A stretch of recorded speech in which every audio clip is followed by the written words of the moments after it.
నమస్తే అన్న, అందరికీ నమస్కారం. బహ్రెయిన్ మరియు కువైట్ దేశాలకు విమాన సర్వీసులో నిలిపివేస్తూ ఉన్నట్లు ఖతార్ ఎయిర్వేస్ ప్రకటించింది. వివరాల్లోకి వెళితే ఖతార్ ఎయిర్వేస్ బహ్రెయిన్, కువైట్, ఇరాక్లోని ఎర్బిల్ నగరాలకు తన విమాన సర్వీసులను తాత్కాలికంగా నిలిపివేస్తూ ఉన్నట్లు ప్రకటించింది.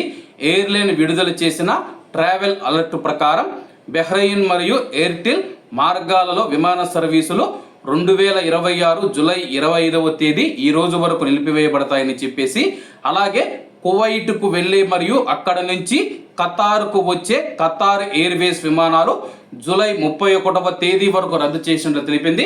కాబట్టి బహ్రెయిన్ దేశానికి మనం చూసుకుంటే జూలై 25 ఈ రోజు వరకు అయితే విమానాలు రద్దు చేశారు. అలాగే కువైట్ విషయానికి వస్తే కానీ జూలై 31వ తేదీ వరకు కువైట్ నుంచి ఖతార్కు వెళ్ళే విమానాలు, ఖతారు దేశం నుంచి కువైట్కు వచ్చే ఖతార్ ఎయిర్వేస్ విమానాలు మాత్రమే జూలై 31వ తేదీ వరకు రద్దు చేసినట్లు ఖతార్ ఎయిర్వేస్ ప్రకటించింది.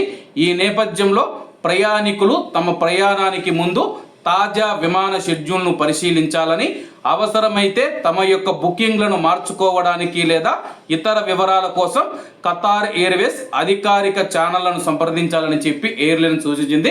ఎవరైనా ఖతార్ ఎయిర్వేస్లో టికెట్లు బుక్ చేసుకొని ఉంటే కానీ ఖతార్ ఎయిర్వేస్ జూలై 31వ తేదీ వరకు, అంటే ఈ నెల చివరి వరకు తాత్కాలికంగా విమానాలను కువైట్కు నిలిపివేసింది. ఖతార్ ఎయిర్వేస్లో టికెట్లు బుక్ చేసుకున్న వారు, మీరు ట్రావెల్ ఏజెన్సీలో టికెట్లు బుక్ చేసుకొని ఉంటే ట్రావెల్ ఏజెన్సీ, ఆన్లైన్ ద్వారా వెబ్సైటు లేదా ఖతార్ ఎయిర్వేస్కు సంబంధించిన అధికారిక సోషల్ మీడియా ఖాతాల ద్వారా వెబ్సైట్లోకి వెళ్ళి టికెట్లు బుక్ చేసుకొని ఉంటే మీ యొక్క మొబైల్కి మెసేజ్లు వస్తాయన్నమాట, విమానాలు రద్దయినట్లు ప్రస్తుతం ఖతార్ ఎయిర్వేస్ ప్రకటించింది. కాబట్టి కువైట్లో ఉన్న మన భారతీయులు కువైట్ ఎయిర్వేస్ కానీ, జజీరా ఎయిర్వేస్ కానీ, ఇతర ఎయిర్లైన్లు ఏవైతే ఉన్నాయో యథావిధిగా విమానాలు నడుపుతూ ఉన్నాయి. ఎయిర్పోర్ట్ ఓపెన్లోనే ఉంది, ఎవరు భయపడవలసిన అవసరం లేదు. కాబట్టి అందరూ బాగుండాలి, అందులో మనం ఉండాలి. అందరికీ నమస్తే అన్న, జై హింద్.